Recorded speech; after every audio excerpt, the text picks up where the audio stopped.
Nachdem jetzt die ganzen kleinen Projekte an dem Auto fertig sind, haben wir noch mal was ganz Großes angefangen. Und zwar wollen wir das Auto komplett demontieren und wollen es komplett entrosten, um es dann anständig zu lackieren, sodass der Lack auch hält. Und dann noch ein paar kleine Nacharbeiten, irgendwelche kleinen Schweißarbeiten, wo man vorher nicht gut dran kam, weil wir es nie auf den Kopf drehen konnten wegen dem Öl. Genau, also bauen wir jetzt erstmal alles komplett auseinander.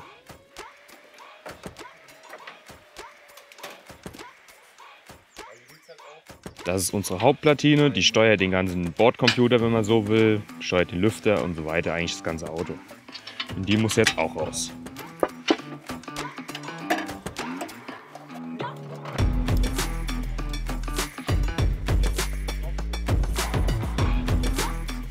Wir schrauben jetzt die Abzeugdose für das Licht ab und klemmen da drin dann die Scheinwerfer ab, dass wir die Stoßstange abnehmen können.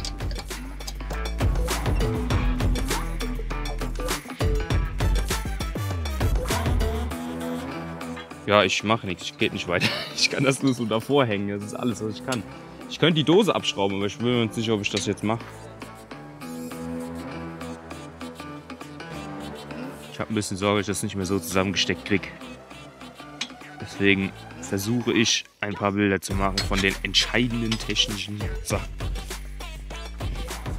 Jetzt kann ich die nämlich abziehen. Weil bei uns, ganz wichtig, die Zündspulen und der Gurt sind eine Schraube.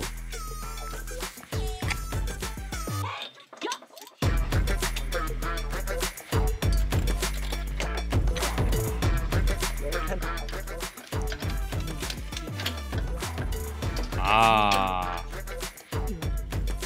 fantastisch. Und schon ist es kein Auto mehr. Ich glaube, da war undicht. Ich glaube.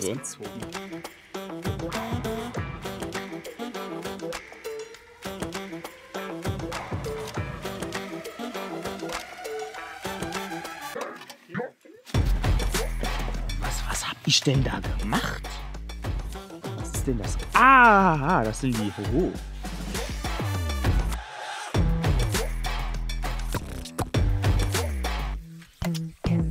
Aber man kann die Elektrik ja dann noch mal ein bisschen schöner machen, wenn man sie wieder aufbaut. Scheiß USB-Kabel. Ist noch irgendwas Braunes mit drin?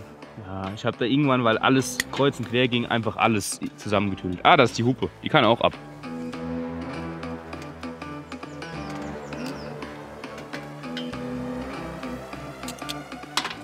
Abgaskrümmer muss raus. Vincent baut gerade einen Abgaskrümmer raus.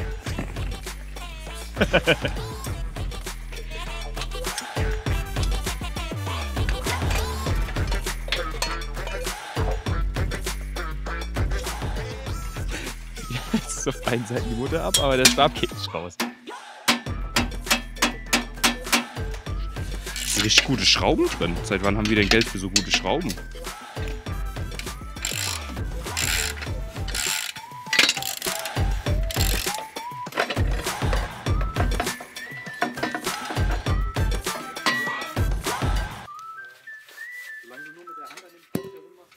Wo ist denn das jetzt noch fest?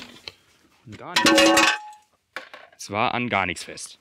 So, und jetzt sieht man hier auch, wir sind ein oder andere Mal doch vorne aufgesetzt. Also hier ist eine große Beule. Ich glaube hier nicht, aber hier ist...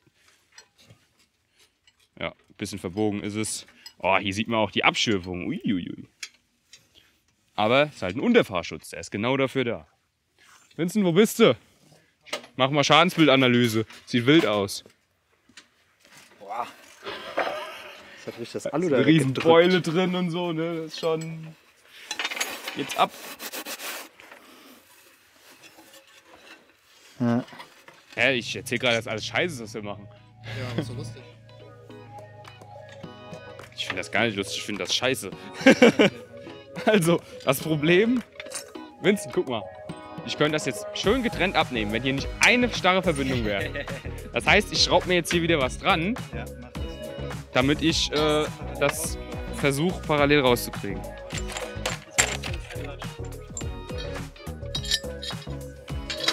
Einmal richtig gemacht. Ne? Der Rest ist komplett geschraubt an der Stoßstange. Passt nicht.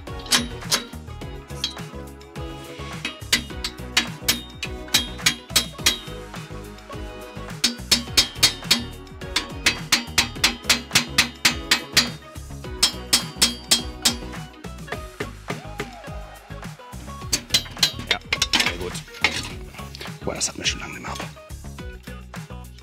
Gar nicht so leicht. Was ist? Oh, ist doch zusammengeschraubt.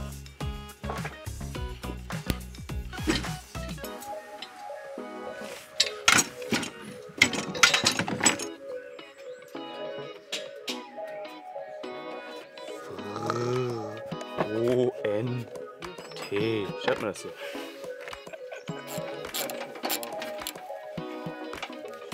Ich kann doch vielleicht mal den Zug abschrauben vorher, ne? Vielleicht auch so eine Idee.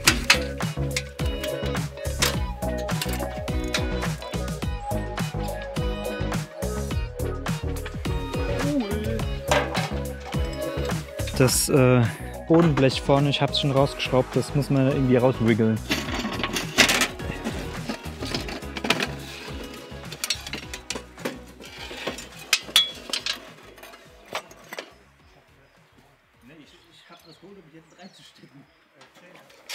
Wir öffnen den Schaltkasten.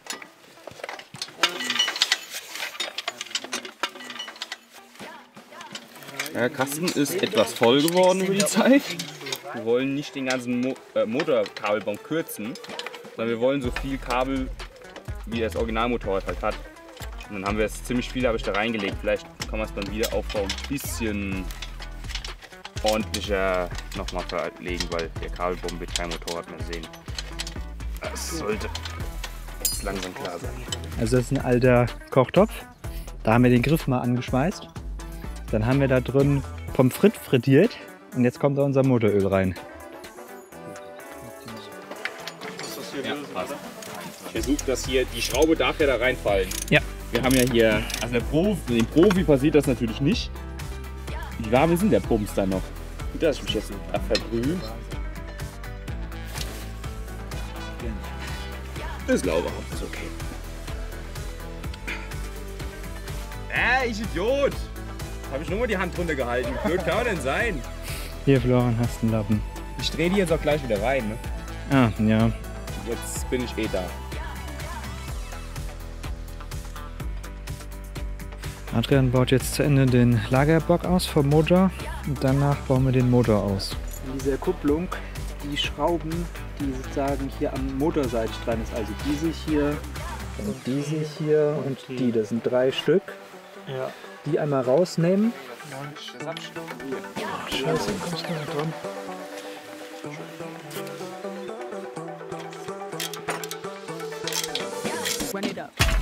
Ja genau, das ist wieder 17.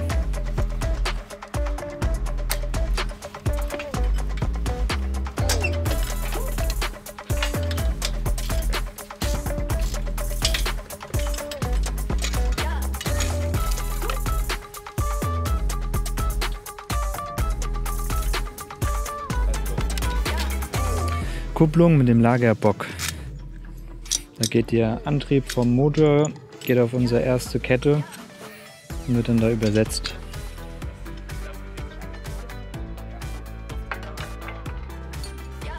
Ich mache die Motorhalterung ab, dass wir den Motor ausbauen können. Können wir ja dann gleich einen Schub aufsetzen.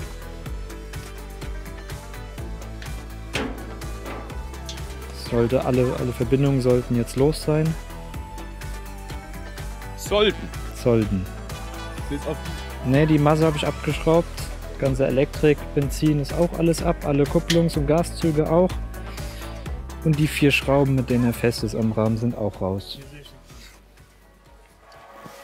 So, ich stelle da noch eine hin und schmeiße mir jetzt gerade in die Schubkarre.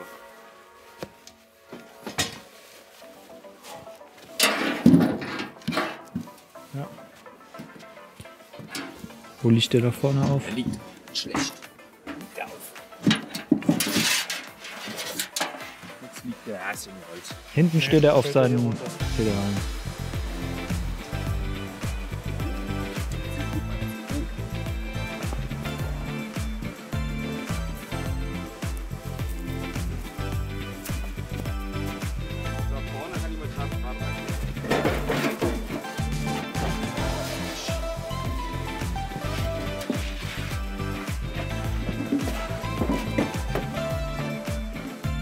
Und weiter jetzt. Ich war mitten im Raum. Crazy ist das.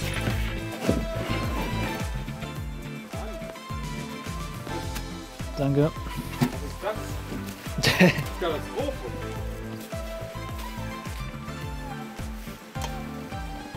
Ah, die Monogummis sind über Jahre eingepresst worden. Warte, kann ich dir kurz sagen?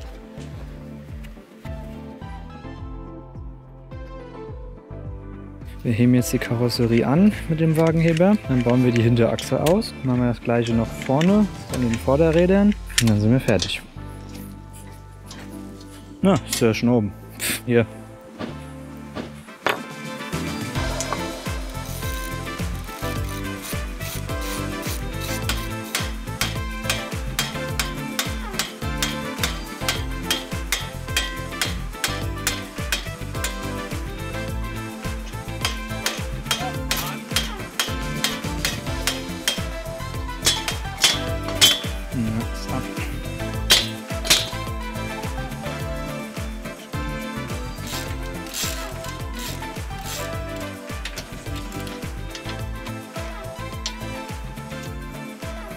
Jetzt holen wir die große Brechstange und dann holen wir die Hinterachse raus.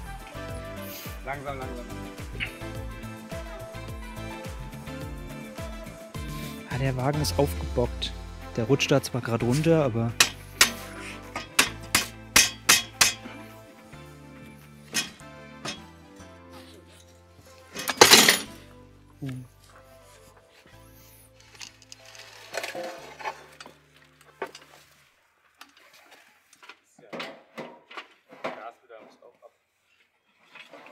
Ich sag dir, wir stellen den Rahmen drauf und schieben das keinen Zentimeter mehr, weil es einsieht.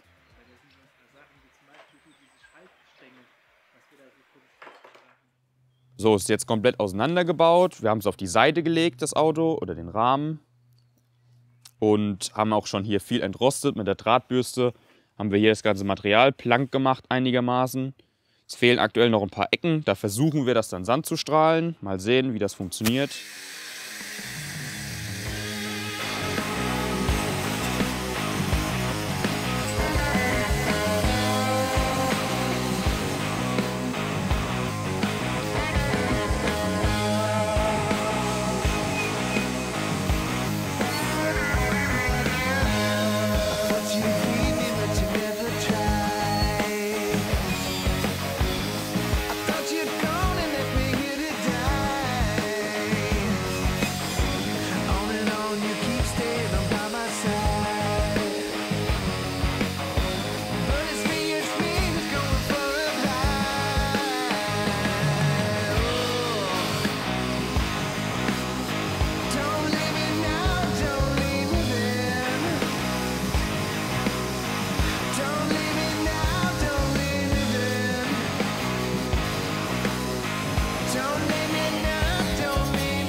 Hier sieht man auch schon manche Ecken, wo wir nachgeschweißt haben. Hier sind so Stopfen drauf gekommen, also dieses Deckblech. Aber auch hier haben wir dann teilweise an verschiedenen Stellen haben wir nachgeschweißt, weil man jetzt halt besser drankommt. Wenn das Auto gerade steht, kommt man da irgendwie nie dran. Über Kopf ist immer schwierig.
mit der Kamera daneben und schafft nicht.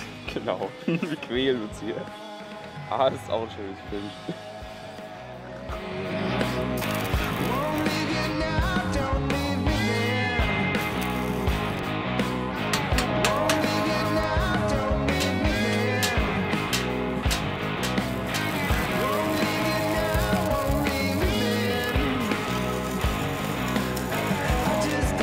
Aber hier in so spitze Ecken oder hier, gut, hier käme man gerade noch so hin, aber in so spitze Ecken oder hier vorne kommt man nicht richtig hin.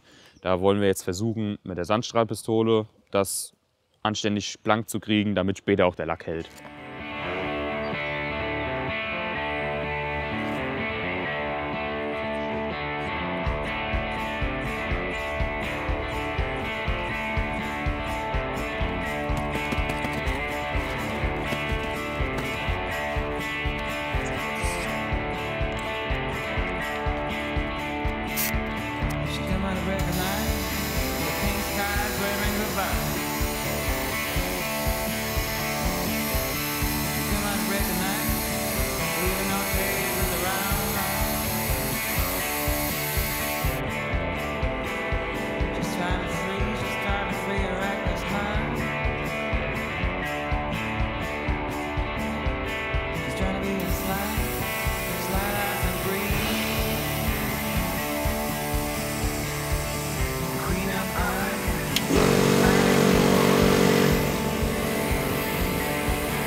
Wir haben von dem Strahlgut uns 25 Kilo bestellt und wir haben gemerkt, wir brauchen relativ viel. Also wir haben jetzt für den ganzen Rahmen haben wir das ganze Strahlgut bestimmt 3-mal komplett durch. Das heißt, wir müssen das auffangen, das machen wir hier mit dieser Plane. Deswegen immer die Plane unten drunter. Dann kann man das später zusammenkratzen und wir haben festgestellt, weil hier leider immer ein bisschen Dreck von den Bäumen reinfällt, dann verstopft die Sandstrahlpistole. Und deswegen müssen wir das so ein bisschen absieben, so grob schnell, bevor wir es dann wieder verwenden können. Und das machen wir jetzt.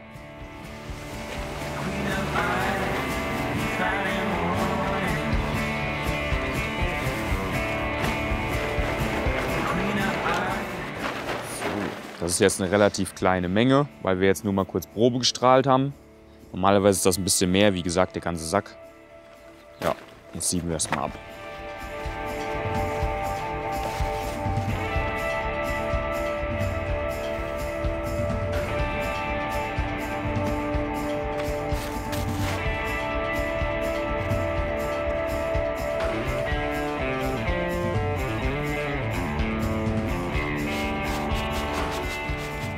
Der nächste Schritt ist, wir wollen ja den ganzen Boden verblechen. Das Aquarium die ganze Zeit offen, das ist ein bisschen gefährlich auch beim Fahren.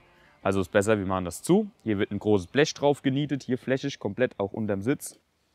Und vorher streichen wir das hier schon in der Farbe an. Das Blech selbst wird auch auf der Oberseite gestrichen, wird das hier drauf genietet und dann streichen wir den Rest rundherum, alles in der ausgewählten Farbe. Das sind jetzt hier die Farben, die wir gekauft haben. Das ist so ein Kunstharz-Einschichtlack, haben wir bestellt. Und haben wir hier einmal das Schwarz, Graphitschwarz ist das Himmelblau und das Himbeerrot. Das Ganze hier haben wir noch diese passende Verdünnung dazu. Das ist die Verdünnung, damit man das entsprechend rollen kann. Es gibt auch eine spezielle Verdünnung zum Lackieren mit Pistole. Das ist die, die man braucht, um es zu rollen. Genau, ja, dann haben wir hier diese kleinen Rollen, da kann man ganz gut eigentlich mitarbeiten. Ich würde das ja trotzdem eigentlich abgeben. Ja. Jetzt wackel doch mal nicht so.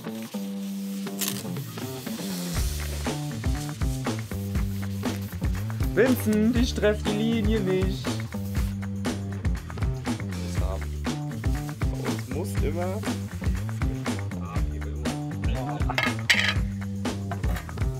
Wird dunkler. Das Blau war auch. Wenn du Blau aufmachst, denkst du auch, allmächtig, was ist hier los?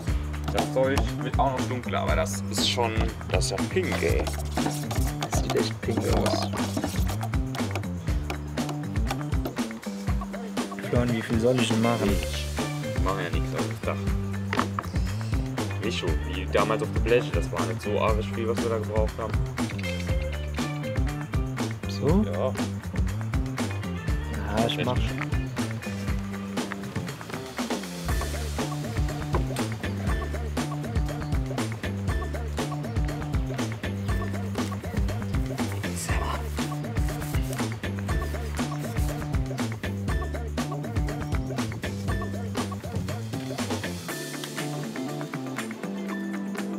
Aber dann hast du halt wieder die Gefahr, dass du eine Kante hast, wo du quasi nur Blech hast. Das ist ja auch kacke.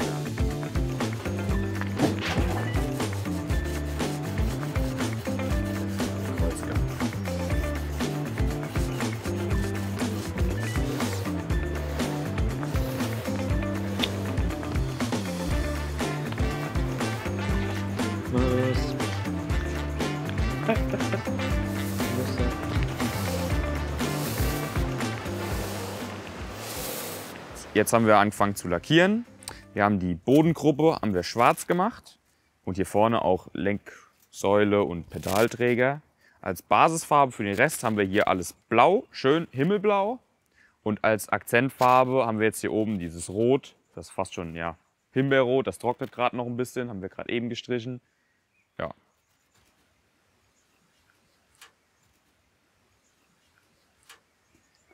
Wir haben die Farbe jetzt hier mit der Rolle aufgetragen. Hier ist auch schon schön trocken. Das sieht man schön mit der Textur. Das gefällt uns ganz gut. Und das spart auch ein bisschen Farbe im Vergleich, weil wir halt hier so ein Gerippe haben. Wenn wir das spritzen, ist ein bisschen blöd.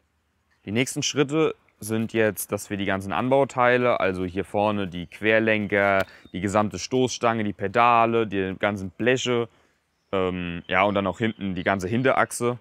Das muss jetzt alles auch noch sandgestrahlt werden, angeschliffen werden und dann entsprechend lackiert. Teilweise blau, teilweise schwarz. Müssen wir gucken.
Oh, das ist noch relativ dick. Das ist schön. Was ist das denn? Das sind so tausende raue Bläschen. So nicht, aber okay. Also ein bisschen Textur macht die Rolle immer. Das hat es auch am Rahmen gemacht. Das ist ja auch in Ordnung.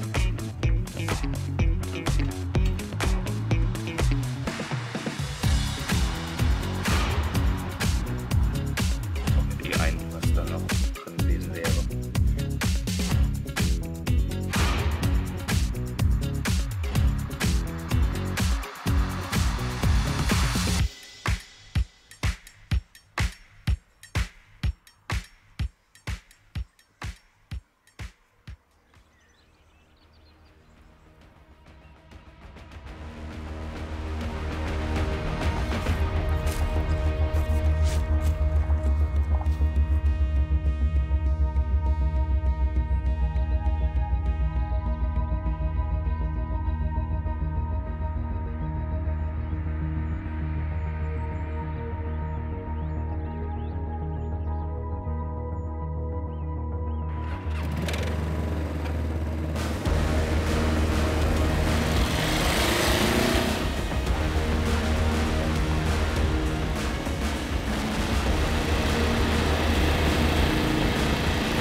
Nachdem der Rahmen fertig lackiert war und auch alle Einzelteile, haben wir dann angefangen, das Ganze wieder zusammenzubauen. Wir haben überall neue Schrauben eingebaut, in der richtigen Länge. Wir haben einen neuen Gaszug verbaut, weil der alte manchmal gehongen hat. Jetzt ganz neu gibt es einen Unterboden in dem Auto. Der war auch mal sauber, bevor wir die erste Probefahrt gemacht haben. Und hier haben wir von so einem Skateboard so ein Grip-Tape draufgeklebt, dass man da besser stehen kann. Als letztes haben wir jetzt hier den Tank eingebaut. Der ist jetzt deutlich größer als der alte. Hat hier oben einen schönen Deckel bekommen. Ja.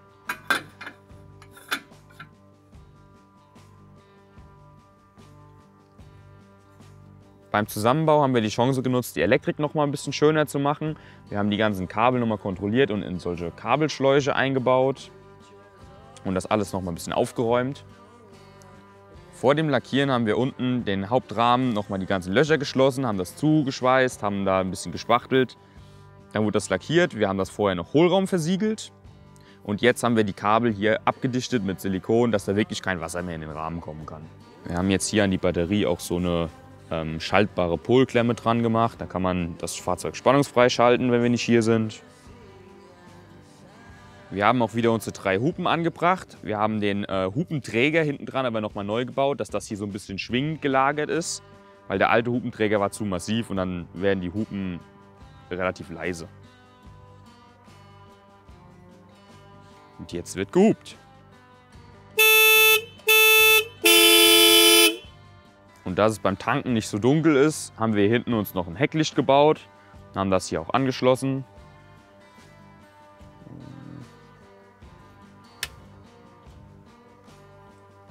Das Hecklicht ist wie vorne das Abblendlicht, ist so eine 10 Watt LED drin.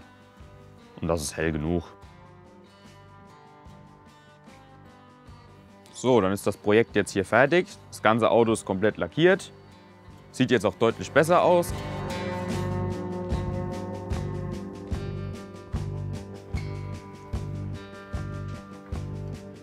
Das Ganze hat jetzt gedauert. Wir haben im April, als es warm wurde, hatten wir angefangen. Jetzt ist es Dezember, also gut 9 Monate.